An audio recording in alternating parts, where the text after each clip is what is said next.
Shalom shalom, shalom shalom miarahaba antsika rehetrarehetra, miarahaba amin'ny izay manaraka amin'ny live amin'ny YouTube ary marahaba antsika koa amin'ny izay manaraka ao amin'ny Facebook. Bezat Hashem antsika moa zany isaky ny larobia Bezat Hashem dia mianatra manohy ny fampianaran'ny mpianatry Ari Akadosh Rabbi Chaim Vital izay ao anatin'ny boky antsoina hoe Sha'arei Kedusha. Teto tsika nijanona tamin'ny farany tsika niresaka mikasika ny fomba fiainana ny olona rehefa tonga amin'ny dingana ara-panahy antsoina hoe hasida. Hasida moa araka efa lazavantsika efa nianarantsika mikasika ny olona anankiray izay efa nahavita ny antsoina hoe tikone hamidotiny. Inona hoe tikone hamidotiny? Nanamboatra ny toetra ratsiny, niady tamin'ilay hietsery harana ilay ilany ratsy ao anatintsika dia nandresy ary nandresy hatrany rehefa misy fiadivana mifandray aminy moa zany. Dia izay ilay olona vao afaka takatra dingana ara-panahy antsoina hoe hasida. Dia manasa an'izay mbola tsy nahafantatra an'izay moa zany manaraka ny cours efa natao taloha manazava tsara ny dingana ara-panahy izay tokony tokony moa zany fa izay aleha raha ohatra ka te hitrandraka amin'izay hiakatra foana amin'ny dingana ara-panahy izay, araka ny fanazavan'ny Rabbi Chaim Vital amin'ny antsoina hoe Bene Alia na ireo zanaka ireo izay miakatra, te hiakatra ara-panahy. Dia miankina amin'izay moa zany ny toetra ratsy sy ny fanatanterahana ny mitzvot ase sy mitzvot lota ase na ny fomba sy fady. Bezat Hashem. Dia tamin'ny farantsika nijery amin'izay zany niditra Rabbi Chaim Vital amin'ny le fomba fiainan'ilay olona antsoina hoe hasida na ilay olona mpanao asa soa. Ohatry ny ahoana ny fomba fiainany? Ahoana zany hoe olona anankiray efa nahavita nanamboatra ny tenany, inona ny fomba fiainany amin'izay fotoana izay? Azahoany zany mitodika amin'ny olon-kafa, amin'ny manodidina azy, azahoany manao asa soa. Izay zany anisan'ny resaka resaka fa ny fampianarana hitantsika tamin'ny herinandro lasa teo mikasika ny fomba fatoriana. Dia hoe misy fomba fatorian'ny chacham manomboka amin'ny arvita, ilay fivavahana amin'ny alina iny dia efa manomboka izay fomba fatoriana izay, satria ilay izy zany tsy hoe rehefa atory fotsiny dia izay dia vita. Misy asa be dia be ara-panahy ataon'ilay olona alohany hiditra ao anatin'ny fandrinany ary ho atory. Manomboka aiza izay? Manomboka amin'ny arvita na ilay vavaka atao rehefa amin'ny alina. Manao arvita izy, rehefa mivavaka moa zany dia ho hitantsika androany ny fivavahana mila antsoina hoe kavana, mila fifantohana fa tsy hoe mivavaka satria mitenenina hoe izao no tenenina dia izay fotsiny tonona dia vita ilay izy dia ohatran'ny hoe mivavaka. Raha tsy nisy ny fifantohana amin'ilay zavatra tenenina, raha tsy azo ny zavatra tenenina fa miteny ohatran'ny sanatrian'izany ohatran'ny hoe robot dia Bezat Hashem nahavita an'ilay mitzvah fa tsisy lanjany ilay vavaka. Izay ho hitantsika anio fa iverina aketika satria nisy fanontaniana mipetraka mikasika amin'io dia ahoana zany hoe matory, ahoana zany hoe fomba fatoriana? Dia ny fomba fatoriana araka ny zany manomboka amin'ny arvita. Vita ny arvita, ilay vavaka amin'ny alina dia manao ny antsoina hoe kriyat shema alamita. Ilay resaka rehetrarehetra niresantsika tao anatin'ny tamin'ny fampianarana tamin'ny herinandro dia hoe ny fatoriana dia tahaka ny fahafatesana tena izy, fa raha iapa-enimpolo ny fahafatesana ny antsoina hoe fatoriana. Dia izay no mahatonga an'ilay hoe mila karakaraina tsara aloha zany ilay fanahy satria isaky ny misy fahafatesana hoy izy Rabbi Chaim Vital sy ireo olon-kendry dia hoe tsy maintsy mandalo fitsarana ilay olona, misy fitsarana. Raha ohatra zany hoe ny sanatrian'izany olona anankiray tena hoe maty dia mandalo fitsarana izy. Dia dikan'izay zany isaky ny matory tsika mandalo fitsarana koa. Raha ohatra ka fatoriana raha iapa-enimpolo ny fahafatesana, dikan'izay ny fitsarana eo am-patoriana zany raha iapa-enimpolo ny fitsarana amin'ny rehefa tena fa rehefa tena tonga ny fotoana hoe miala eto amin'izay ilay fanahy. Bezat Hashem. Dikan'izay misy fitsarana dia izay zany averina ihany izay rehetrarehetra izay fomba atao daholo azahoana an'ilay hoe rehefa matory dia misy fomba fatoriana voalohany indrindra. Dia rehefa avy eo aveo ihany isika zao miresaka ny izy ohatran'ny hoe mora fa zany zavatra zany tsy moramora mametraka an'izay fahazarana izay. Misy fahazarana mila atao zany. Dia fa Bezat Hashem zany tsy midika hoe tsy ho tratra mihitsy, ho tratra foana izay Bezat Hashem. Dia vita ilay kavana na ilay fifantohana rehefa manao kriyat shema alamita na le fanaovana ny hoe schéma Israël alohan'ny hatory, de tandremana hozy izy a ny tsy asiana zavatra intsony zany ino moa zany alohan'ny hatory tsy mieritreritra zavatra hafa intsony na tsy miteny tsy de ohatrany hoe miaina ohatrany hoe miaina mampiditra zavatra ohatry hoe manome hotana indray na manome tsiny amin'ny atsika nefa asika efa nangataka hoe famelan-keloka sy mba tsy ho izy tsiny intsony zany mipetraka amintsika. De zay zavatra hoe tandremana fotsiny alohan'ny hatory. De rehefa avy eo mila fantarina amin'izay hoe ahoana zany hoe matory tsy voatery matory adiny valo de miverina ny hery, fa ny Chachamim satria zay koa ny Chachamim na ny olon-kendry matory ataontsika hoe 15 minitra na 30 minitra de miverina daholo ny heriny. Miverina daholo ny heriny, tsy voatery intsony zany izy matory elabe. Fa zany zavatra zany avy eo hatrany fahazarana ahena tsikelikely ohatra hoe zavatra matory adiny valo de atao misy ezaka hoe manomboka androany ataontsika hoe adiny fito sasany zany matory. De rehefa mipetraka tsara zay fahazarana zay hoe fito sasany de efa mitaitra le fanahy, ahena tsikelikely lasa adiny fito, sy ny sisa sy ny sisa. Fa ahoana tsara zany zavatra zany satria ny siantifika koa manazava an'izy fa lasa jerentsika miaraka aloha ohatry ny ahoana zany fatoriana araky ny fanazavan'ny siantifika.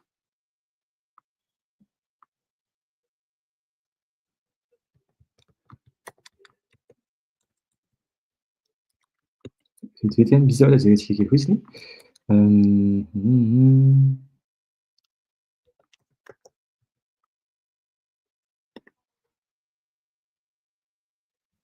Ty izy ty.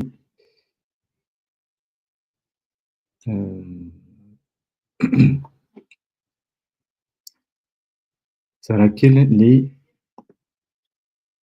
hetsika zao.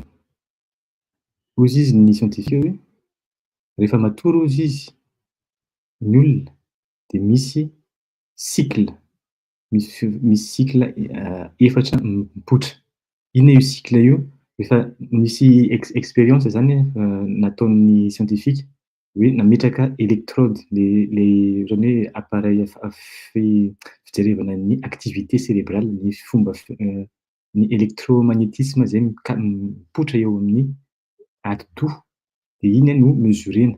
De hoe jerena hoe ohatry ny ahoana tsara zany rehefa hoe matory le olona. De eo misy activité be dia be. Misy rehefa jerena zany activité-n'olona anankiray matory izy de misy ny antsoina hoe eto izy rehefa taitra. Rehefa taitra zany le olona de inona ny zavatra hitantsika voalohany indrindra, ngeza be dia be ny activité cérébrale.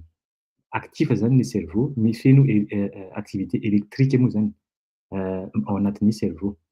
De rehefa avy eo matory izy, dingana voalohany sommeil léger, dikan'izay mbola vao eo tsika le hoe matory efa rendremana, zay angamba ataontsika ny teny gasy rendremana. Efa tafiditra tsikelikely amin'ny fatoriana fa mbola maheno ohatran'ny hoe misy olona mandalo de mbola fantatra misy olona mandalo zay, rendremana zay. De mihenona zany ny activité cérébrale am'zay.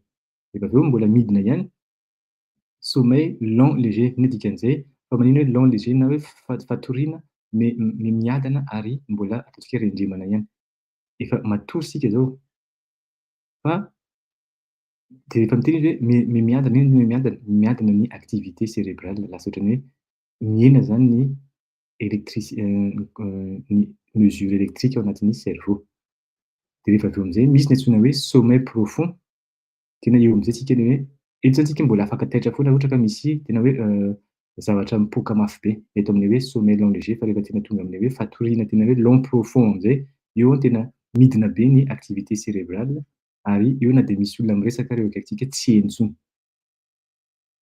De rehefa avy eo, iny mandritra ny ataontsika hoe eo amin'ny hoe 30 minutes eo izy io zavatra io. Amin'ny voalohany zany io lava be, ny antsoina hoe sommeil profond. De rehefa avy eo miakatra tampoka indray ny activité, miverina ary amin'ny sommeil léger, de tampoka eo am'zay miverina ato misy activité tampoka nefa le olona mbola matory tsy mahatsiaro tena. Ohatrany hoe miverina tampoka le activité-ny cerveau, lasa misy activité de reo no antsoina hoe sommeil paradoxal na fatoriana ohatrany hoe hafahafa. Raha ny tena marina ozy magnino hoe hafahafa paradoxal zany, antsoina hoe sommeil na ny fatoriana araky ny antsika mihena ny activité cérébrale aty izy. Nefa tampoka eo misy activité cérébrale tampoka ao. De hozy izy ny siantifika hoe ato amin'ireo antsoina hoe sommeil paradoxal reto, hozy izy ny olona anankiray no manofy de ao koa izy io no azahoan'olona anankiray ohatran'ny hoe nisy zavatra tsy azon'ny siantifika manazava azy hoe fa maninona ao amin'io fotoana antsoina hoe sommet paradoxal io no miverina ny herin'olona anankiray rehefa matory izy ohatra izy reraka de matory de mifoha izy de miverina daholo ny heriny satria nisy an'ity ao anatin'ny activité cérébrale ohatra hoe nisy activité tampoka izy anatin'ny ati-doha nefa izy matory de ao no manofy le olona voalohany indrindra de ao koa izy no miverina ny heriny. De ahoana moa nahazahoan'ny siantifika nahafantatra an'izay satria nisy expérience nataony zareo nisy olona anankiray reraka avy niasa be zany izy de reraka de natory de mesurena jerena ny activité cérébrale ny zavatra rehefa izy matory de isaky ny fantatra zany fa hiverina hiditra anatin'le fazy antsoina hoe sommet paradoxal le olona de terina. Dikan'izay tsy afaka mihitsy izy tsy nahazo ny sommet paradoxal mihitsy izy de nanatory adiny valo arô izy de olona mahatsiaro reraka foana rehefa mifoha satria sakanana zany le olona tsy hiditra amin'ny antsoina hoe sommeil paradoxal. De zay nanaovan'ny siantifika le conclusion hoe satria amin'io vanim-potoana antsoina hoe sommeil paradoxal io le olona tokony matory nefa misy activité cérébrale tampoka, io no iverenan'ny hery. De eo koa izy no manofy zany dikan'izay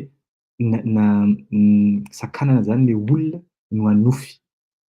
De io maninona antsika heverina anatin'ny resaka fanazavana zao satria ny olona antsoina hoe mahay matory de olona andrasana vetivety alohantsika handeha any am'zay jerentsika zany ny fazy rehetrarehetra alohan'ny hatory.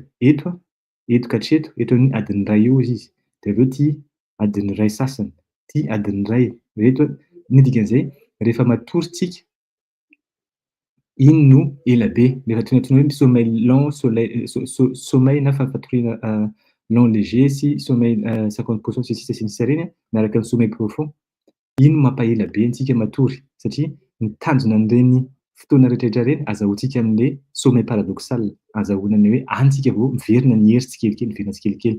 Ny sommeil paradoxal zany raha ohatra ka atambatra hoe adiny firy eo tsika manana an'izay sommeil paradoxal zay, eto sy eto sy eto sy eto ataontsika hoe ty 30 minitra, ty koa ataontsika hoe 20 minitra, 15 minitra zay, de ty 10 minitra de ty hoe 10 minitra. Adiny ray ataontsika eo amin'ny adiny ray eo fotsiny ny tsika rehefa matory no tena hoe ilaina satria rehefa iny tratra iny stade iny de miverina ny hery. Ny haham na ny olon-kendry mahafantatra an'io zavatra io anatin'ny Torah de zay mahatonga anazy hoe ny haham zany tsy voatery izy matory adiny valo fa ataontsika hoe na de adiny 15 minitra aza de efa ampy fa ataontsika hoe adiny ray de efa ampy azy satria izy tsy lany fotoana am'reto fazy hafa reto. Tsy mila mandeha any amin'ny sommeil lent profond zany izy tonga de taitra izy mbola mifoha, rehefa matory izy tonga de mandeha aty amin'ny sommeil paradoxal. Zay le hoe zay le code ao anatin'ny Sha'ar-Hakedosh tenenina Michael Vittel hoe rehefa matory anao izy de alefaso ampiakaro ny nefesinao, ny fananao, ampiakarina azy, misy toerana fampiakarana azy satria rehefa miakatra any le olona tonga aty amin'ny activité antsoina hoe sommeil paradoxal hozy izy siantifika. Tonga de any izy de miverina ny heriny, tsy mila intsony izy matory adiny valo averiko ihany. Fa tonga de fantany hoe zao za hatory alefako amin'ity toerana ity, zay mbola mila ianarana hoe aiza le toerana, Bezat Hachem, mbola tsy zao zany fa mila mianatra amin'ny Sefer Likutim-ny Rabbi Ari Akadosh. Bezat Hachem, be dia be, fa misy fomba fandefasana an'le nefesh ary zay mila ianarana, misy kavanah, misy fifantohana anaovana an'izy de zay angambany amin'le ohatra mamaly an'le fanontaniana napetraka tao hoe ohatriny ahoana zany hoe matory, fahaizana matory. Zavatra lehibe le izy fa averina ihany zany rehetrarehetra zany fahaizana matory zany miankina amin'inona? Miankina amin'ny fivavahana, fa miankina amin'ny arvita, manomboka amin'ny arvita zay zavatra zay. Tsy ho vitantsika ny mandefa ny fanahy any amin'ny toerana tonga de hoe mahazo an'le sommeil paradoxal hozy izy ny siantifika raha tsy nanao arvita, raha tsy nanao kriyat shema lamita, raha tsy nanao an'ireo zavatra roa reo be kavanah na miaraka amin'ny fifantohana. Bezat Hachem. Tsy haiko na mety nanamby ve zay amin'le fanontaniana satria fantatro hoe misy manaraka ao. Bezat Hachem raha afaka manoratra tenenina hoe raha ohatra hoe misy fanontaniana hafa koa Bezat Hachem. Fa andao am'zay ary tohizana ny fianarantsika Bezat Hachem. De eto zany tsika zao. وبعلّوت أشحار روتس لكريات البيت هاتفيلا tefil tefilata كي كفار كدما هي لغا شم لشمو ال هارنا ال تفيلا الشير تتبدل لحكيما مي نفيلتا ولا حزيرة لتسيون كي باتخيلا دي عرفت انت تيجي زني فيهم زي بروجرام اللي فهم فو امني خاصوت لايلا ناني تاباكال دي مانو benediction le atao amin'ny tsodrano azafady atao isa-maraina de rehefa avy eo manao tikkun chatsot na ny fanamboarana ny tapakala afaka araky ny efa izy antsika de avy eo mianatra Torah mandrapatonga ny alota shahar na ny ipoiran'ny masoandro de rehefa tonga ao izy ny ipoiran'ny masoandro de miazakazaha makany amin'ny trano any amin'ny trano fivavahana zay zany hoe bet hatfilata na hoe ndana mivavaka rehefa mipoitra amin'ny masoandro de atomboka ny vavaka ary rehefa anao izy efa zay zany izy hoe inona zany antsoina hoe mivavaka ny mivavaka ao izy de le hoe manampy ny shina na le fisiany Hashem eto amin'ity tontolo eto ity hiakatra mba hiverina amin'ny toerana misy azy satria ny antsoina hoe galout na sestany ara-panahy io de zay zavatra mitranga ara-panahy mantsy araky ny fantatsika de tsy maintsy misy fiantraikany amin'ny ara-batana na eto amin'ny tontolo iainantsika misy sestany ao izy zany tranga tamin'ny antsoina hoe shina ny Hashem na le hefarany iodika vavike io sestany io nitondra an'le hefarany na le fisiany Hashem shina ny Hashem lasaka tany amin'ity tontolo antsoina hoe klipa de ny asan'ny Israelita rehefa mivavaka de ny fifantohana ao izy voalohany de hoe anamboatra ary hampiakatra an'io shina io any amin'ny toerana tokony misy azy zay zany voalohany indrindra rehefa misy ny antsoina olona anankiray antsoina hoe hivavaka ao anatin'ny Torah anao hoe tefila ny tanjona ny tefila tsy ho antsika satria tsika mivavaka hoe mila an'izao mila an'izao mila an'izao fa mivavaka ho an'le shinan'ny Hashem le hefarany iodika vavike mba hiakatra satria rehefa miakatra izy avy eo misy ny antsoina hoe yehud na fifandraisan'ny za sy nokova na le vavy ny iodika vavike sy ny ny iodika vavike raso angamany ampiasatra aloha toizina an'izy fa zay zany le antsoina hoe kavana voalohany rehefa manao tefila satria mba hiverina ao izy amin'ny hiverina amin'ny toerana misy azy ny shina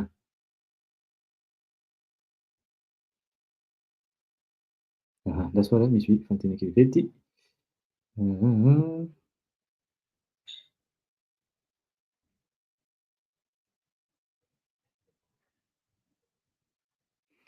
betsaka Hashem ny fomba verokany reny eny afaka jerenana izy fa le izy voalohany indrindra mila mahafantatra aloha hoe mila mianatra satria zay foana izy hoe mimody Torah kinegedy kolam ny fianarana Torah hozy izy no manana lanjany indrindra amin'ny zavatra rehetra rehefa raha tianao zavatra de ianaro aloha le izy dikan'izay misy boky be deaibe averiko any tsy afaka jerentsika zao le satria ngeza be zany zany kavanana fifantohana de ao anatin'ny boky antsoina hoe Shara Kavanot na ny Aria Kadosh fa betsaka Hashem ho hitantsika zay le nitenentsika teo ny zavatra voalohany azontsika atao rehefa hoe atory de atao aloha zay mila mametraka fahazarana voalohany aza tokony tsy matory raha tsy nanao arvita tokony tsy atory raha tsy nanao kriyat shema alamita reny de zavatra rehetra reny reny ny fanaovana azy iny manampy antsika rehefa matory tsika de matory ary mandefa an'le fanahy rehefa avy eo amin'ny kavana satria anatin'ny angambany zavakely fotsiny hoe rehefa manao kriyat shema alamita na le kriyat shema tononona alohan'ny atory misy zavatra tononona ao reny zavatra tononona reny no inactive tsikelikely an'le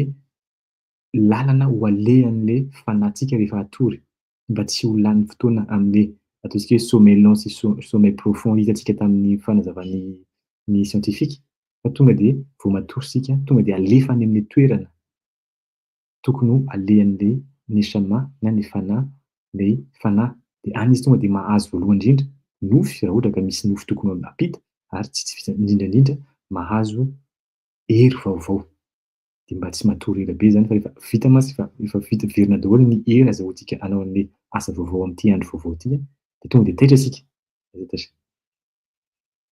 de tohizana zany ny fivavahana ao izy Zay zany izy io zany ny kavanah voalohany, mamerina ny shina le tsiôna ke vatrila iverina ny antsoina hoe tsiôna. Tsika maheno foana isan'andro misy olona miresaka: nakany tsiôna, tsiôna, tsiôna, tsiôna sy ny sisa. Fa io zavatra io concept rohani na ino dikan'izay, hevitra ara-panahy io amin'ny voalohany, antsoina hoe tsiôna zany kôdy ny toerana nisy an'ilay he faran'ny iodikevavike. He faran'ny isan'ny iodikevavike no antsoina hoe tsiôna dia mila averina any tsiôna hozy izy io he io ilay ilay malchoute na antsoina hoe shina izay latsaka anatin'ny klipa anatin'ny tontolo misy ataontsika hoe misy kôrandrika zay mantsy no antsoina hoe klipa, misy ataontsika hoe hoditra any ivelany zay. Latsaka any ilay izy dia mila ampiakarina, averina any amin'ny toerana antsoina hoe tsiôna. Zay ny kôdy voalohany, zay ny kôdy antsoina hoe sion na tsiôna. Fa ilay izy izao lasa any amin'ny dikany hafa mihitsy izy amin'izao. Rehefa miteny olona anankiray sionisme tonga dia zavatra ratsy. Tsy hany mihitsy ilay izy tamin'ny voalohany. Fa ny manjary simba ny dikan'ilay ny teny anankiray dia zay moa zany fampiasa mba tsy hiditra amin'ilay tsika. Dia hozy izy. Vetivety.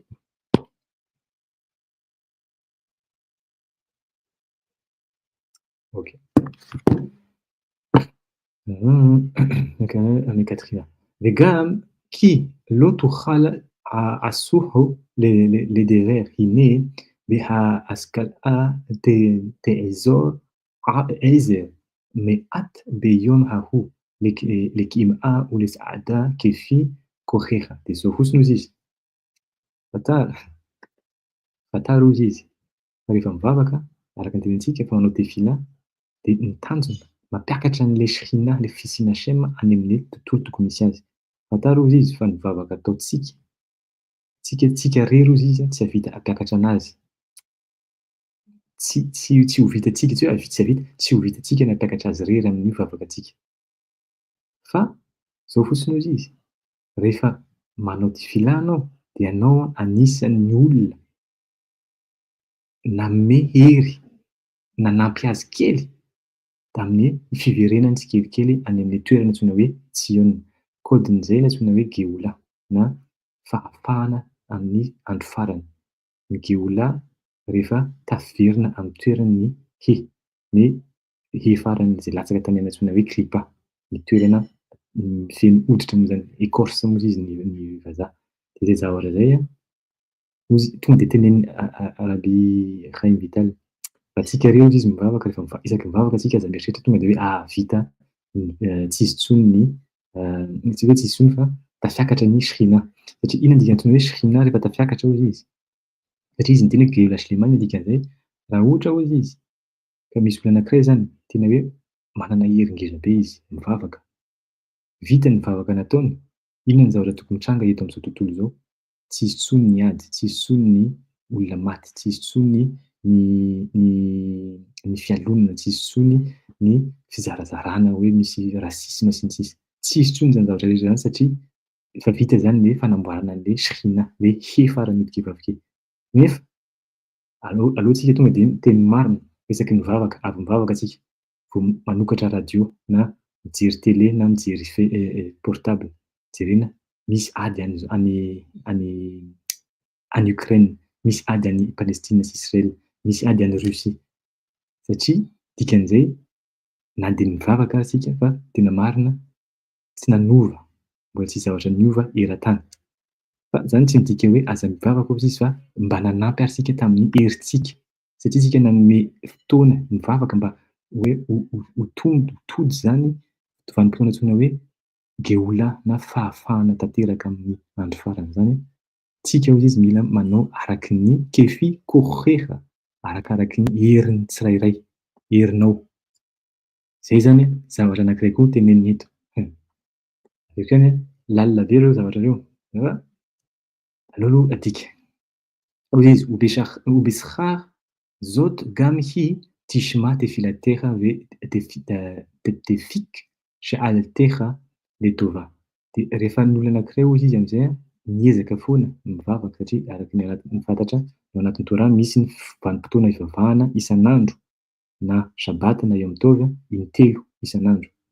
Ary vita ilay fivavahana amin'ny alina, shaharit fivavahana amin'ny maraina, Minakà fivavahana amin'ny après midi, tolakandro azatasy reny asa telo reny fivavahana telo reny ozy izy a no manampy an'le shihina mba hiakatra tsikelikely am'le toerana tokony misy azy satria izy latsaka.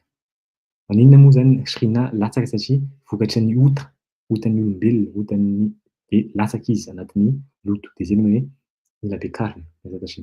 De zay ozy izy, rehefa anao am'zay ozy izy a, manatanteraka an'ireo vavaka telo reo ka manampy azy amin'ny herinao de ny shihina ny fisiany HM hita am'zao tontolo zao ozy izy a, iheno ny vavaka ao am'zay rehefa avy eo. Ina dikan'izay? Raha ohatra ka hatram'izay mivavaka antsika, mivavaka am'le nahary, mivavaka amin'Andriamanitra tsy tany hatram'izay. Nefa raha ohatra tsika miteny hoe ohatra zao hoe misy olona hoe marary tsika zany fa misy hoe marary de mivavaka amin'le nahary hoe mba sitrana. Vita ny vavaka, tsy sitrana. Zany midika fa tsy niraisin' le fivavahana. Tsy hoe tsy sitrana, tiako tenena hoe tsy sitrana eo no eo zany tiako tenena hoe ohatra zao sika aka ohatra anankiray hoe misy olona mivavaka de ataontsika hoe adiny ray eo ariva mivavaka izy satria tsisy orana zany ny eto amin'ny tanàna misy azy. Misy zavatra nataony, misy asa nataony de mivavaka izy de vao rehefa ina no marika hoe henon'ilay nahary ilay vavakan'ny olona io satria mivavaka izy a afaka ora vitsivitsy raha latsaka tokoa ny orana. Zany a marika an'le dingana misy an'le olona. Ina dikan'izay? Satria le olona manao asa ho an'ilay zavaboary hoe mba ho tody amin'ny toerana tokony mahizy azy ny zavaboarin'le nahary.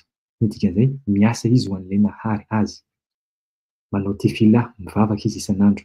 Rehefa anao ozy izy mivavaka foana ho an'ny shihina, ho an'le nahary, le fisian'le nahary eto amin'ity tontolo ity, de izy koa iheno anao rehefa mivavaka amin'ny zavatra angatanao arakaraky ny fomba fiasanao.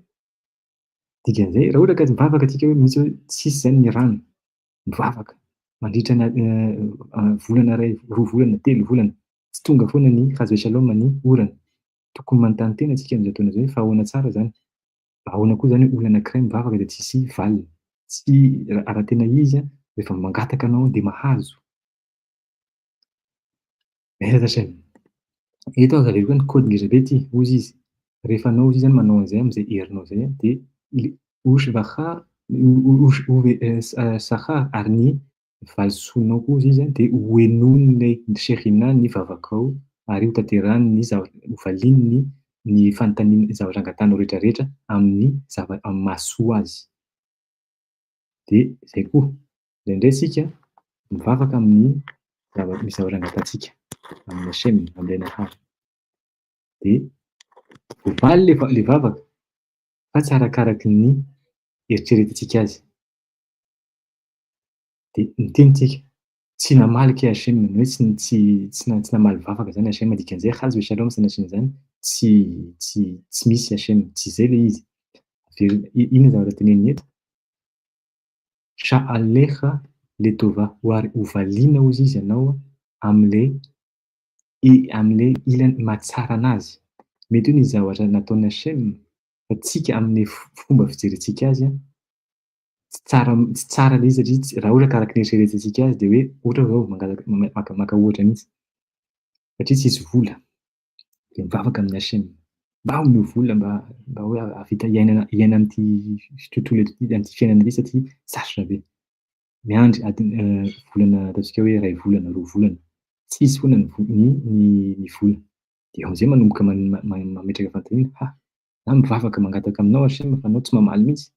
Mety hoe de zay le hoe matoa izy a am'zay fotoana zay mety mila misy fomba fisainana, mila maka fotoana kely hoe sao de mba le vola mihitsy ve no ilaina? Matoa nangataka za fa tsisy valiny, tsy hoe tsisy valiny fa le valiny zay le hoe tsy nahazo vola. Mety hoe tsy amin'ny vola no tokony no jerena, no tadiavina fa amin'ny zavatra hafa, zay le hafatra fa zay zavatra zay a tsy afaka mandinika ohatran'izay raha ohatra ka ny fiboibointsika, ny fomba fijerentsika ny fitondrantsika ny fiainantsika, mihevitsika ny mihevitra hoe ny fitondrantsika ny fiainantsika no mety fa Raha ohatra ka HM fa ny zavatra tapaka HM tsy mety. HM zay zavatra zay zay koa hoe amin'ny lafiny mahatsara azy. Mahatsara azy matoa tsy tonga ny vola. Antsika no mila mahay mandray an'izay information zay ezaka HM. Averina ihany afaka mandany fotoana lalina be isika amin'ny zavatra rehetrarehetra amin'ny iainantsika fa isaky ny ireo zavatra tenenin'ny Abiraim Vital nareo. Betsa HM, aloha zay azontsika tsimponina dia raisina. Alkena بنائه رعيونها كنخدمين بتخليط هذه הכוונה הוא בשמחה בעת שתתפלל להקים ולגמול חסד עם קונך, עם קונך. Izay hozy izy mahatonga ny hoe raha tianao zany hozy izy ny vavakao voray ary indrindrandrindra hoenona ary hovaliana. Voalohany indrindra hozy izy ataovy ao anatin'ny fonao io kavana io, io fifantohana io. Aza mivavaka tsisy kavana zany. Iny dikan'izany aza mivavaka tsotra fotsiny hoe tia vakina amin'ny teny hébreu dia vakina izy nefa tsy azo akory ny dikany voalohany indrindra. Ary tsy vitan'izay fa tena tsisy dikany hoe tsy azo ny dikany dia ohatran'ny hoe mamaky zavatra tsisy fifantohana, tsisy intention, tsisy kavana. Voalohany hozy izy hafatra voalohany tenenin'ny Abiraim Vital. Aza mivavaka nefa anao tsy azonao voalohany zavatra teneninao ary tsisy fifantohana. Hoe mivavaka foana tahaka ny sanatria izany robot. Ary tsy vitan'izay misy kavana hozy izy ao anatin'ny fonao. Dia izay ilay kavana voalohany anamboatra ny shekhinah ny HM. Hampiakatra an'ilay he miditra vavy ilay he farany latsaka iny voalohany. Faharoa be simcha. Ny dikany hoe be simcha hitantsika eto hoe joy, fifaliana. Rehefa mivavaka ampifaliana. Raha misy olona anankiray malahelo, feno alahelo ny fony na feno hatezerana, tsy azony atao ny mivavaka. Iny dikan'izany tsy hoe tsy azony atao raha mivavaka izy tsy iainy mihitsy HM, tsy iainy mihitsy ny shekhinah ary tsy hamaly azy mihitsy satria feno alahelo, feno loto ny fo, tsy madio, tsisy simcha, tsisy hafaliana. Fa ahoana ny azahoana ny hafaliana? Araka ny fampianaran'ny Abiraim Vital foana anatin'ity boky atao hoe Shara Kidusha ity, ny hafaliana dia azo avy amin'ny fianarana Torah sy ny fanatanteraka ny mitzvot. Ary indrindrandrindra azahoana ny antsoina hoe midot tovot na ny toetra tsara. Voalohany mila mianatra be simcha mianatra ny Torah. Toy izy وبعيش في الأيام لحكيمة ول خساد عيم كونيخا. Dia izay hozy izy hoe rehefa mivavaka zany hozy izy olo io ary manatanteraka an'ilay sitrapo anamboatra sy ny kavana hoe anamboatra izao tontolo izao fa anamboatra an'ilay shekhinah. Dia hozy izy zay hozy izy ny antsoina hoe ligmol hesed na gmilut chasadim. Zay ny antsoina hoe asa soa ataon'ilay olona mivavaka ho an'ilay nahary azy. Voalohany zany raha ohatra ka tiantsika ilay nahary no hamaly ny vavakantsika, ny vavaka na ny fangatantsika, ny fanontaniantsika, dia voalohany indrindra tsika no mila manao asa soa ho an'ilay nahary. Inona ilay asa soa? Fanatanterahana avy eo ihany mitzvot, ilay fanaovana an'ilay tefila ary indrindrandrindra fianarana an'ilay Torah izay nomen'ilay nahary. Ianaro ny Torah, manokana fotoana lehibe ao anatin'ny fiainanao ho an'ilay nahary an'izao tontolo izao. Mianaro ny texte, mianara foana, mitrandraha foana. Mila misy asa be zany atao. Averina ihany ilay asa tsy ho antsika fa ho an'ilay nahary satria fankasitrahana an'ilay zava-tsoa rehetrarehetra azontsika isan'andro. Araka ny fahatsiavan'ny teo ambony tamin'ny fampianarana tamin'ny herinandro lasa teo hoe fantaro fa raha ohatra ianao mbola velona hoy izy na miverina na tafafò satria vokatry ny famindram-pon'ilay nahary. Satria raha ohatra ka jerena hozy izy ny ota nataonao tamin'ny andro lasa teo na ny vanim-piainan'ny olombelona, raha ohatra ka tsy feno famindram-po ilay nahary efa maty voateraka, hazo shalom voateraka ilay ankizy tonga dia vonoina eo satria fantatra fa ho anota be. Nefa isan'andro tsika mbola manana an'izay amena HM an'izay andro vaovao hoe ataovy indray ity andro vaovao ity mba manatona foana tsikelikely anahy. Dia izay ilay hoe avoda, izay ilay hoe asa avoda eved. Eved zany mpanompo Eved, mpanompony le nahary. Of de Hashem, mpanompony Hashem. Mifanohitra amin'ny hoe avoda zarà na asa hafa zay tsy nangatany Hashem. De hoy izy: "Velô letsorech sha'altecha ki halo enam raika leharot lefanav ke'eved she'en lo hayim ela me adono." Eto am'zay misy tsiambaratelo anankiray teneniny. Hoy izy: "Rehefa mivavaka anao" hozy izy ka hoe misy zavatra angatanao, aza manao tahaka an'le fihetsikin'ny mpanompo anankiray hozy izy zay manompo an'ny tompony fa mba hahazo zavatra mikasika anazy. Ino dikan'izany? Omeo vola za, omeo fahasalamana za, omeo an'izao za. Le vavaka atao hozy izy mihodinkodina eo amin'ny fiainanao fotsiny. Aza manao an'izay hozy izy. Zany zavatra zany tsy afaka ienanao mihitsy Hashem satria feno hoy izy moa ny vazaha hoe égoïste, égocentré. Olona feno fihebohebohona, mitodika amin'ny tenany ihany no hitany. Na mivavaka izy am'le nahary de mangataka am'le nahary hoe ameo an'izao za, satria zay le fomba hitantsika amin'ny fiainantsika hoe raha zao ny ananako de sambatra za, raha zao ny ananako de faly za. De izy miteny hoe zay zavatra rehetra zay no mety. Zay hozy izy miteny hoe aza manao tahaka an'io mpanompo anankiray ohatran'izay hoe mangataka zavatra ho azy fa tsy ho an'le nahary. Satria ianao tsy manompo an'le nahary zany am'zay fotoana zay ianao tsika, fa manompo chaz ve shalom an'ny tenantsika. Zany no antsoina hoe avoda zarà. De zay hoy izy: "Tandremo rehefa mivavaka aza mampiditra fangatana hafa ankoatran'le zavatra efa noteneniny Hashem hoe zao no atao raha ohatra ka te hivavaka. Zao no atao satria mba lasa mpiara-miasa amiko anareo am'le zavaboary zay voariko", hozy izy Hashem. Lalina be zay zavatra zay, averina ihany fa Baruch Hashem tsika eto mianatra tsikelikely. De hoy izy: "Ve'im tikre'u be'emet yihye kerov gam hu elecha kemo shekatuv karov Hashem lechol kor'av וכתוב כי כל לבבות דורש השם וכל יצר מחשבות הוא מבין ויודע חוסה בו אם תדרשנו ימצא לך. זהו hozy izy: "Im tikra'u be'emet Hashem", raha ohatra anao hozy izy tena hoe miantso tena amin'ny fo madio sy feno fahamarinana Hashem am'le nahary, yihye karov gam hu elecha. Rehefa tena miantso anao sady hoe ny fo madio averina ihany, fantaro hozy izy fa Hashem zay no tena faran'izay akaiky anao. Rehefa anao no tena miantso ary tena te hahita azy, te ho mivantana amin'ny fahitsiana sy fahamarinana. Ina dikan'izay? Ny kôdy ao ambadikan'izay na ny zava-mitranga rehefa tena hoe miantso an'i Hashem be'emet ao anatin'ny fahamarinana. Matetika tsy hoe mampalahelo fa zay no maha-olombelona ny olombelona tsotra. Mahatadidy an'i Hashem tsika rehefa sanatrin'izany misy sedra manjo na sanatrin'izany rehefa tena manantona ny fahafatesana. Zay hozy izy tsika, zay hozy izy, zay tsika vao masana tonga de mitodika mivantana am'le nahary. Fa ankoatran'izay, miaina andavanandro manadino anazy.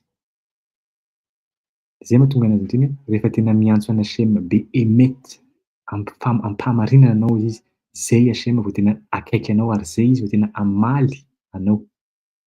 Hamaly antsika moa zany. Elecha, tahaka an'izay voasoratra hozy izy ao anatin'ny Tehilim 5:100, andininy 112: "Karov Hashem lechol kor'echa."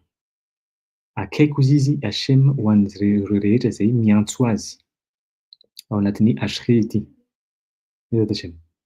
Akaiky Hashem amin'ny miantso azy. Satria averina ihany rehefa tena miantso tsika amin'ny fahamarinana Iny moa antsoina hoe émette. Angambany zay jerijery eto, vety.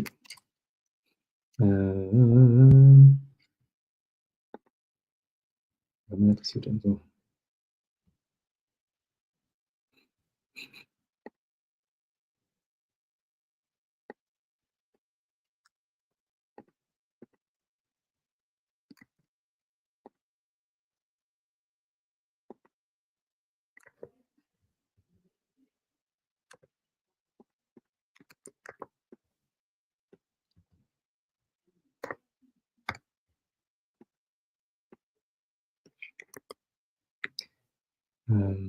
Vetsivetsy zao rahantsika ty zavatra ty.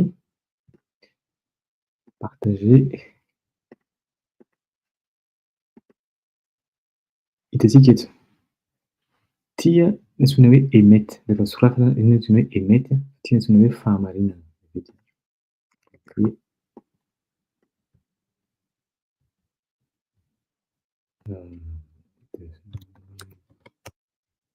Zay. Ok. De tena hoe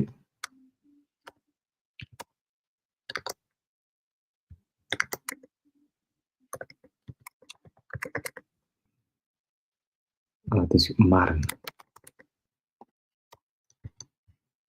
Émette antsoina hoe marina.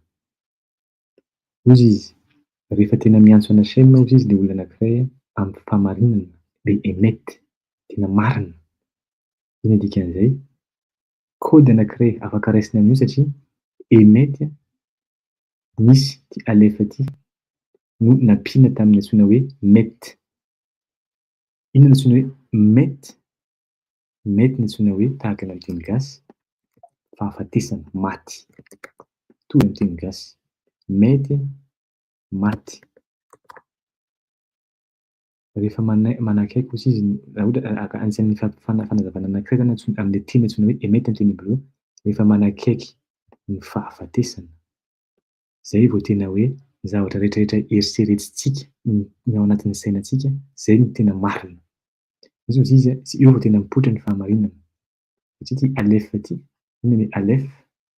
Alef, tsika mangamanga angambany. Alef, iny no mahatokana ny Hachem. Hachem echad. Hachem hozy izy ray ihany.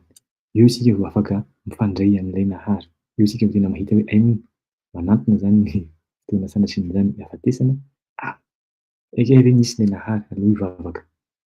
Iny fivavahana amin'ny akaikin'ny fahafatesana iny hozy izy no tadiavina. Zay mahatonga ny hoe misy kavanoty na fifantohana rehefa manao schéma Israël. Avoaka kely eto. Rehefa manao schéma Israël de vita ny atao hoe schéma Israël de misy kavana antsoina hoe arba mitot na fomba famonoana nataon'ireo nisy tany amin'ny tenimpolo tamin'ny tenimpolo mbola nisy mbola nitsangana tenimpolona Hachem. Arba mitot misy karazany efatra ny fomba famonoana olona izay nanota. Voalohany skila tora vao tora bato, serefa midorana, ereg no tsobana na tamin'ny antsy, de henek mikendana. Fa maninona rehefa vita ny créate schéma, manao hoe schéma Israël, schéma ekeo, schéma echad, de zay vao manao an'izay kavana zay. Satria rehefa manantona ny fahafatesana zay vao tena tonga amin'ny émette. Ary tsy vitan'izay fa rehefa vita mihitsy ny créate schéma, inona ny zavatra tenentsika? Hachem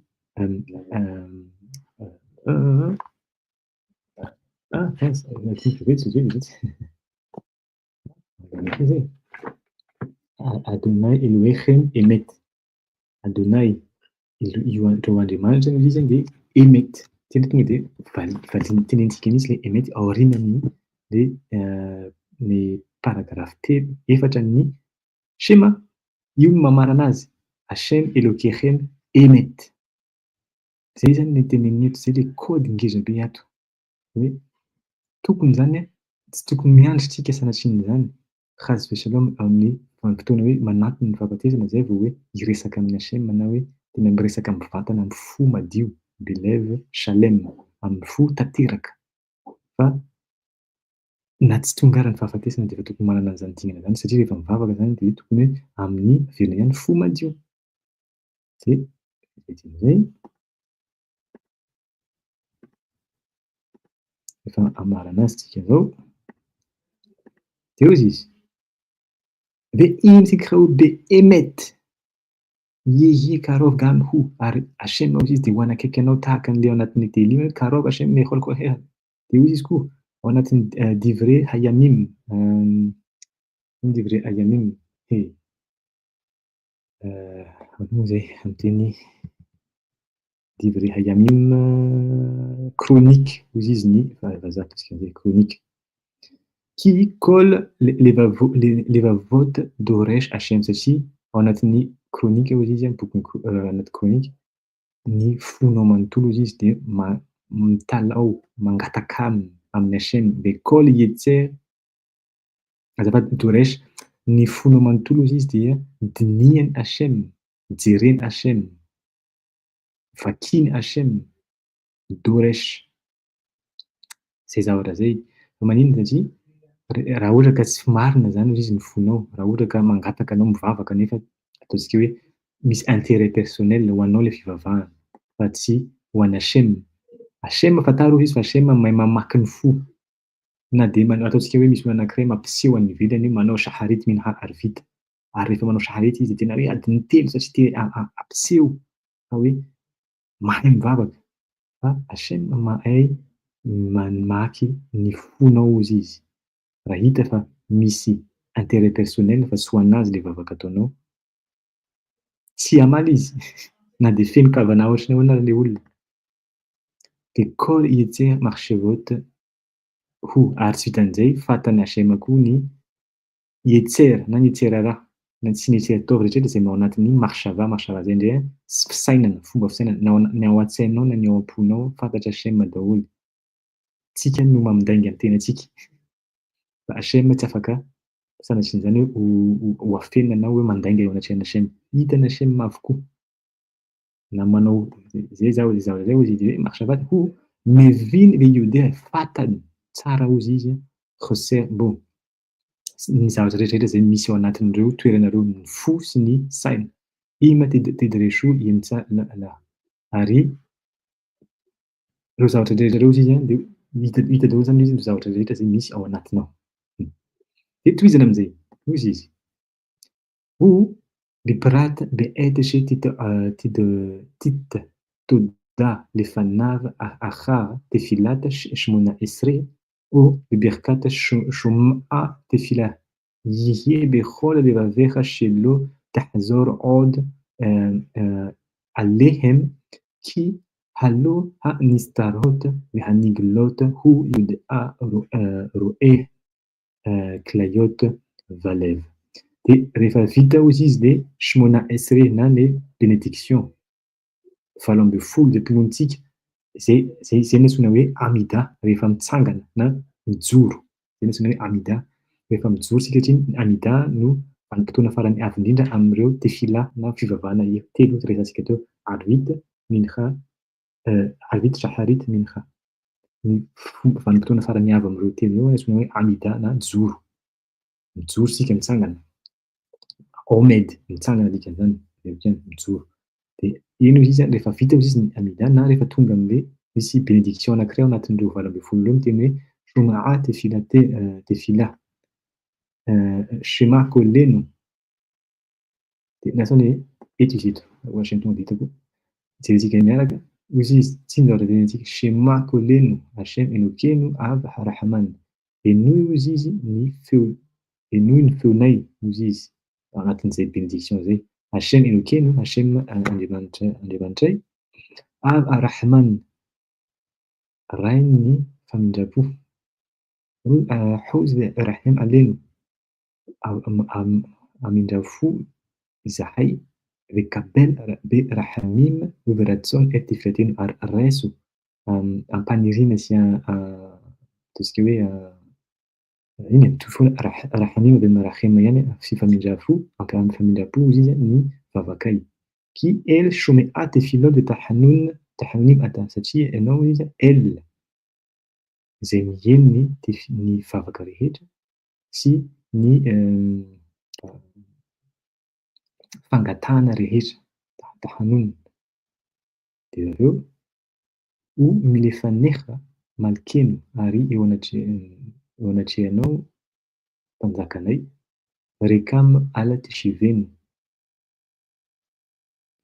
Aza aza ano zany hoe rekamo raika avy amy zavatra hoe foana, aza avelanao aza avelanao foana ny fangatahanay. Valio zany raha ohatra hoe reste ny hevitra, valio ny fangatahanay, ny fanontanianay sy ny fangatanay be zaatra. Haneno va haneno hoso-maty avy eteno. Ny fangatahanay sy ny fitalaonay, mitalao mba ho henoy ny fivavahanay, ny vavakay moa zany, de filately. Qui attache au mien tes filottes colpées satria ianao izy izy a miheno ireo vavaka izay mivoaka amy vava rehetra. Baruch ata Hashem shomea tefila. Voninahitra ho anao Hashem izay miheno tefila. Rehefa tonga amin'io fotoana io izy, io no mila an'izay manana an'izay kavana zay io izy, inona zavatra teneniny eo? Bechol levavecha shomea tefila teno ihie bechol levavecha. Rehefa miteny tsika hoe shomea tefila, tokony tanterahana zay izy bechol levavecha, amin'ny fo manontolo. Araky ny tenintsika teo, ny fo no toerana misy azafady tsika aloha. Yehi bechol levavecha. Ao anatin'ny fo no misy an'ilay antsoina hoe yetzer tov sy yetzer ra, na le ilany ratsy sy ilany tsara zay ao anatin'ny olombelona. Ary araky ny hitantsika teo, Hashem mahay mijery an'ilay izay anatin'ny fony tsirairay sy anatin'ny eritreritry ny tsirairay.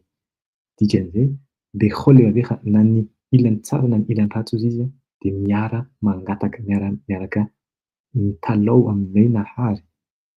Zay zavatra zay zavatra farany sarotra indrindra raha ohatra ka vao miditra anatin'ny ataontsika hoe tontolon'ny Torah amin'ny hoe tsiambaratelon'ny Torah satria inona ny zavatra teneniny eo?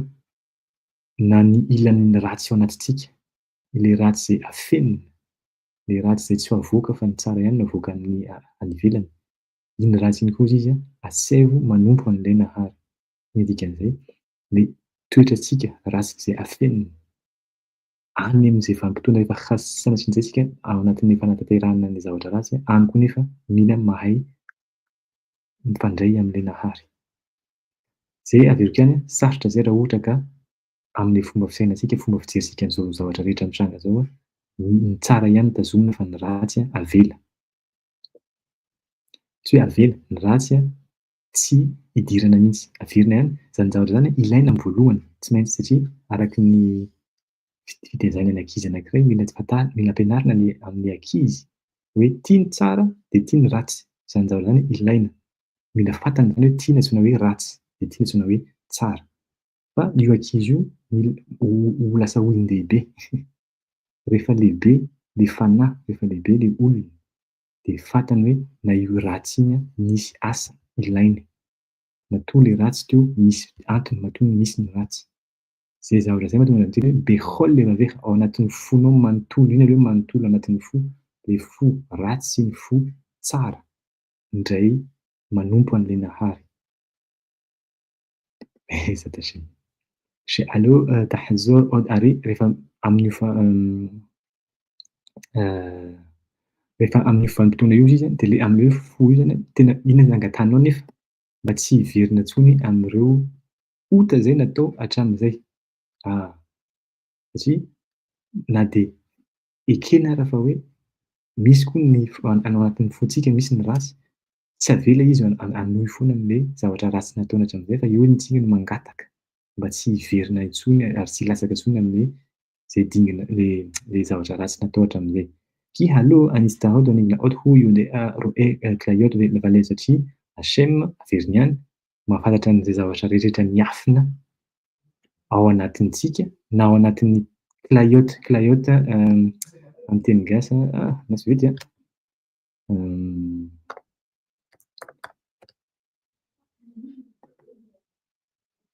voa. rein, voa, haiko hoe zay angamba le izy bezatra amiko de ao anatin'ny rein misy code koa io satria rein misy bezatra amiko code daholo reo, cliote ary ny lèvre, ny fo. وكيمو بنفيلات أباهيم ببسوك الليخ أشام نفشي إسا تيجمو بخول لبافيخا لمسور نفشيخا لميتا على حتورا بأل هامتفود بخافين وبخان يمخل أو عفونوتيخا كلام إما بإمت بيخا بليفاف شافين دي لينا aussi zay efa vita mantsy ny Amida, ny bénédiction valo amby folo zay teneniny de tonga de manao antsoina hoe tahanonina, fibebahana. Rehefa mibebaka de manonona an'ireo zavatra ratsy rehetra zay natao. Bezatra hatrany. De rehefa tsika izy tonga am'zay vanim-potoana zay a, mila tena amy fo ary manontolo averina ihany, tena hoe miezaka hoe reto daholo ny ota nataoko fa tena tsy hamerina an'izay intsony. Tena hoe ampy zay, tsy hiverina intsony am'zay. Zay ny antsoina hoe tesova amity hoe miteny indray mandeha hoe manenina ary tsy hamerina an'izay intsony. De zavatra zay a, sarotra be amy voalohany fa bezatra sy aigny averina foana izy isan'andro isaky ny mahavita Amida, tsy maintsy manao tahanunina amin'ny Shaharita sy Mincha fa Arvita na le vavaka amin'ny alina tsisy intsony ny tahanunina, tsy manao tahanunina aorianan'ny Amida. Fa ny tahanunina nefa mbola miverina rehefa manao Kriyat Shema Alamita alohan'ny atory, bezatra sy aigny. Fa zay koa mbola amin'ny manaraka am'zay. Fa inona ny hafatra eto izy? Eo izy isika no misy ny fotoana, ny vanim-potoana ataon'ny chaside anankiray na ny olona efa manao manana ny dingana antsoina hoe fanaovana asa soa. Reo vanim-potoana reo izy rehefa manao Amida izy, eo izy no tena mangataka foana mba tsy ho lasaka intsony ny dingana azony ara-panahy, le chaside. Eo izy mangataka hoe tsy ho lasaka zany za tsy hiverina indray amin'ny dingana tsy ho lasaka an'le dingana ara-panahy efa tratrako. Zay le eo zany manome clé zany hoe lechain vital ho an'le olona zay efa tonga amin'ny dingana antsoina hoe chaside ka hoe inona ny torohevitra mba tsy ho latsaka intsony am'zay dingana zay, eo jerena tsara rehefa manao tefila, amy fo manontolo, rehefa tonga am'le bénédiction anankiray antsoina hoe Shema tefila, any a misy kavanà, misy fifantohana atao ary tsy vitan'izay fa rehefa tonga vita ny Amida de miditra ny antsoina hoe tahanunina de tena miezaka mihitsy izy hoe tsy hiverina intsony am'ireo ota zay ho tanisana eo anatrehana Shem. Satria maninona hozy izy fa zay zavatra zay hozy izy a ho raisina am'zay hozy izy zany zay vavaka ataony zay a fa misy condition, tsy afaka manao an'izay ny olona anankiray raha tsy inona hozy izy kolama iny de émettre raha ohatra ka ny fangatahana rehetrarehetra hoe tena hoe mifono am'le zavatra natao ahafaha ireo zavatra rehetrarehetra reo izy le fangatahana de émettre averiny ihany tena marina. Iny dikany hoe émettre picha lebecha shavim, zay voatenin'ny vavanao hozy izy sy zay misy tazana ao anatin'ny fonao dia mitovy shavim. Shavim zany a mitovy lanja. Inona dikan'izay? Raha ohatra ka mitenintsika amy vava hoe tsy hamerina an'izao intsony, tsy hanota intsony. Nefa fantatsika fa ao anatin'ny fontsika mbola ho hanota. Dikan'izay le vavaka atao eo a tsisy dikany ary tsisy iainy, tsy ienony ilay nahary. Miteny tsika, rehefa miteny tsika ny olombelona no mahita azy fa Hashem averina ihany mahay mijery, mahay mandinika ny fo sy ny zava-miafina rehetrarehetra ao anatin'ny tsirairay. Dikan'izay tsy averina ihany tsika no mandainga ny tenantsika rehefa miteny hoe tsy hamerina intsony nefa mbola miverina ihany le ota. Satria tsika mbola ao anatin'ny dingana antsoina hoe tsadika zany fa tsy mbola chaside. Tsadika le olo-marina zay mbola miady amin'ny etserarana, zay olona zay antsoina hoe tsadika. Bezatra sy ny tanjona ho lasa mpinamana am'le ilan'ny rà etserarà, bezatra sy fa mitombo foana am'zay lalana antsoina hoe famarinana zay ary miady foana hatrany de mitombo foana am'zay a rehefa miteny zavatra indray mandeha tonga de tanteraka fa tsy hoe miteny zavatra de tanteraka fa ny zavatra voateny, ny zavatra taratra ao anatin'ny fo. Be émettre amy fahamarinana. Bezatra sy aigny. Baruch Adonai Amen ve Amen. To da mba mankasitraka ny izay nanaraka ao sy diso Abanita hanamonina ao amin'ny Facebook. Misy fanontaniana aty retsy. Azo raisina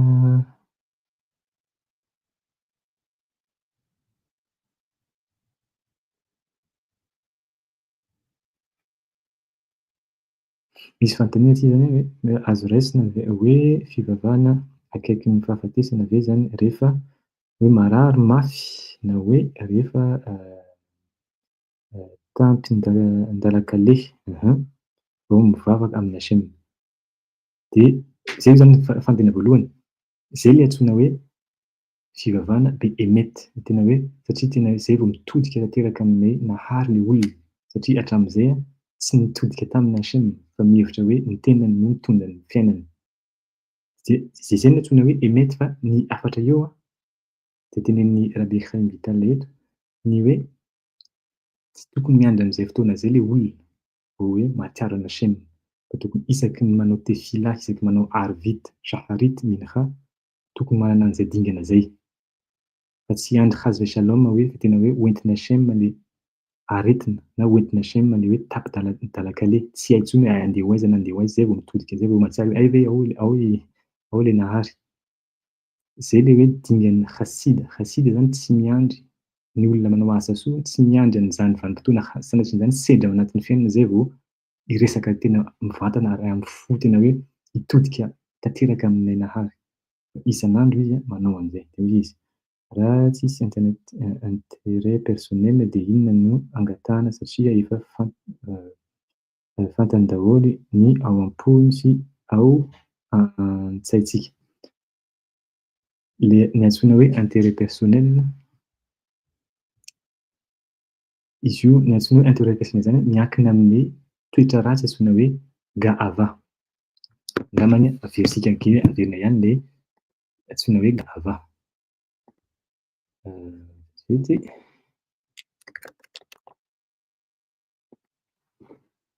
azo diso fahatelo izay. Faharoa.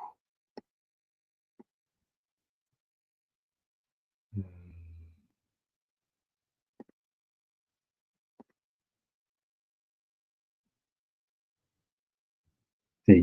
Ty. Hitantsika eto ilay izy. Yesod ha-esh. Ilay fototra na ilay élément antsoina hoe afo mimeno nimshecheta gahava. Io no antsoina hoe fehibebona gahava. Averina ihany satria ny valin'izay ilay hoe inona no antsoina hoe vavaka intérêt personnel na ao anatin'ny antsika ihany no vavahana fa tsy ho an'ny HM. Nekha gasota roa. Dia antsoina hoe ilay fanahy tsy manana fomba. Zay angamba no atosika an'izay. Voalohany, ahoana ozy izy ny fiantsoana ny olona anankiray izay feno fehibebona eo ozy izy ny chachamim ny olon-kendry. Ny olona anankiray ohatran'izay ozy izy manana antsoina hoe gasot aroa. Gasot zany ataontsika hoe tena hoe tsy manana fomba. Fanahy dia roaha fanahy. Dingana ara-panahy io. Roaha gasot. Ny ankizy antsoina hoe tsy manana fomba. Ny ankizy, ahoana ny fihetsikana ankizy ohatran'izay? Ny tenany ihany no hitany. Tsy miraharaha ny zava-mitranga eo anatrehany izay manodidina azy azafady. Fa ny antsoina hoe ankizy tsy manana fomba rehefa noana izy dia ny kibony ihany no jereny fa ny sisan'izay tsy rarahiana ohatra hoe misy olona hafa hoe te hisakafo koa nefa tsy rarahiana zany fa izy no mihinana voalohany. Izay ilay hoe avadika fotsiny ilay sakafo. Jerena indray ilay fangatahana. Eo amin'ny tenantsika ihany no jerena mivavaka satria isika inona dikan'izay? Satria izy mihevitra ilay ankizy alaiko ilay fanazavana teo. Ilay ankizy mihevitra hoe satria noana ny vatany dia tsara aminy zany mihinana foana ary dikan'izay noana ny vatany ary hitany fa misy tsirony ilay hanina dia tsy mitsahatra intsony izy ny mihinana. Dia ho an'io ankizy io zany tena tsara aminy ilay hoe misakafo mihinana ataontsika hoe zavamamy. Zavatra mamy na zavatra matavy foana. Nefa io zavatra mamy zavatra matavy io no mitondra aretina ho azy any aoriana any.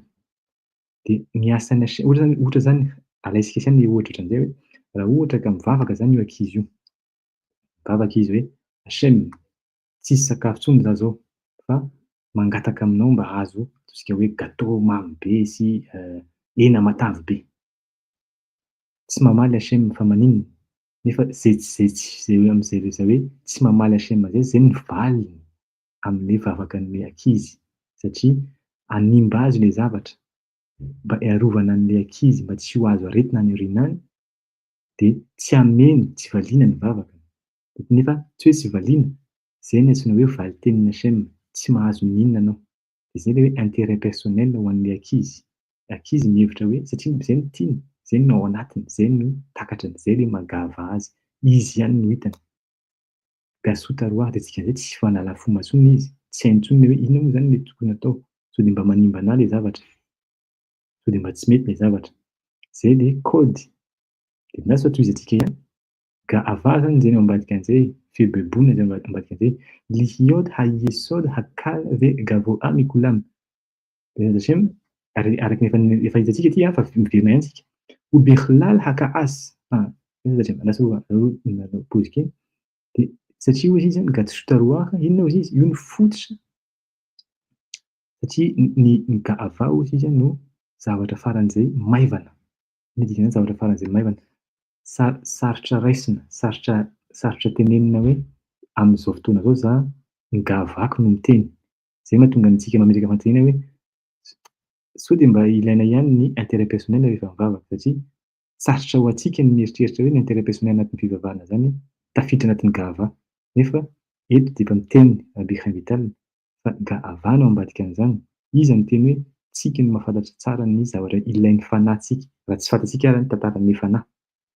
Iza no nanamboatra ny fanahintsika? Ilay nahary. De eo ny hoe ataovy aloha le asan'ilay nahary, ho tompona izy. Rehefa avy eo, zany tsy midika hoe tsy afaka mangataka an'ilay zavatra ilaina intsony any aoriana fa amin'ny voalohany, averina ihany amin'ny voalohany aloha mila mianatra ary asandratra zany hoe ino izy teo? Mifanohitra amin'ny ga'ava, ny fihebebona, manetry tena, fanetretena. Io ny zavatra eritreretiko hoe mety amiko nefa mahay manetry tena za hoe sao de mba tsy mety amiko satria matoa tsy mivoavaly le vavako, le vavaka nataoko mety hoe misy hafatra ao ambadika an'izay. Aleo aloha zany le zay tonga eo no izy. Mila mahay manetry tena. Zay angambany aloha no vakitsika satria raha vao isika efa hitsika daholo zavatra rehetrarehetra reo fa araka ny fantatsika ny fihebebona raha vao mifandray foana amin'ny ka'as na ny fahatezerana. De dikan'izay zany inona ny zavatra mitranga rehefa tsy voavaly ny vavaka nataontsika satria nisy intérêt personnel de tsy tonga foana le zavatra nangatahana tamin'ny Hachem. Tezitra antsika ka'as. Zay tonga de vokatra lôjika mazava ho azy amin'ny olona anankiray feno ga'ava. Tenitsika. Efa impiry zany mivavaka manao an'izao rehetrarehetra zao fa mbola tsy mivaly foana. Efa fahatezerana zany. Satria hoy izy qui mipne haga'ava midika satria ny olona anankiray feno fihebebona no mora ny marika ahafantarana hoe misy fihebebona io anankiray satria tezitra, misy fahatezerana. Adam que j'ai haine aussi raisonnaux ary tsy isan'izay sa rehefa tratran'ny fahatezerana izy le olona de manaonao foana. Ohatran'ny tsisy sitrapo, tsy manana tsy tompony tenany intsony fa ohatran'ny hoe manaonao foana. Ny zavatra rehetrarehetra mivoaka amin'ny vokatry ny fahatezerana de zava-poana ary manimba. Zay angambany no ny amin'iny tsy haiko na namalana ny fanontaniana fa Baruch Hashem mankasitraka Anita anamonina amin'ny Facebook, YouTube azafady. De raha ohatra ka mbola misy fanontaniana hafa koa aza misalasala mametraka fanontaniana. Shabbat shalom. De amin'ny herinandro isika hijery mijery kely mikasika ny antsoina hoe Chanukah satria efa manantona ny vanim-potoana antsoina hoe Chanukah. Ny fanontaniana hoe ilaina ve ohatrohatry hoe ilaina fa raha ohatra amin'ny nosy africain mantsy miresaka hoe misy ny antsoina hoe bantou israélite.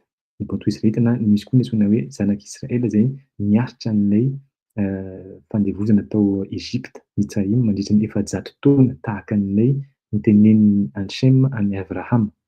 De avy eo zareo nidina taty amin'ny Afrika sy ireo